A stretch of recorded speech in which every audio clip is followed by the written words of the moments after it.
Thank you very much, Madam President. Ďakujem pekne.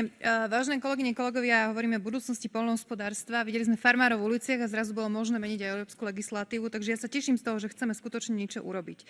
Na druhej strane by sme mali možno prestať dovážať lacné poľnohospodárske produkty z Ukrajiny a naozaj urobiť skutočnú zmenu európskeho poľnohospodárstva.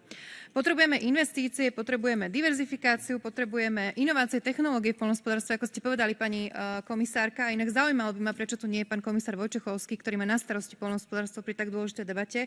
Hovorili ste o týchto potrebných veciach, ale preto potrebujeme viac peňazí do poľnohospodárstva. Potom najdôležitejšia vec v tom celom je určite to, aby sme zachovali dostatočnú podporu pre poľnohospodárov vo všetkých regiónoch Európskej únie.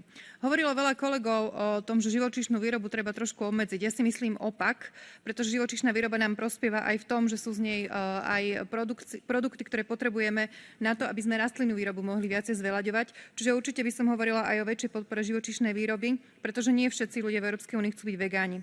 Poľnohospodári nesmú trpieť na zelenú dohodu a takisto nepotrebujeme nové regulácie a to, aby poľnohospodárstvo absorbovalo tie naše problémy, ktoré máme. Ale najdôležitejšia vec, ktorú treba urobiť, je konečne dorovnať platby medzi východnými a západnými poľnohospodármi, aby sme mali naozaj skutočnú rovnosť v poľnohospodárstve v Európskej únii. Ďakujem.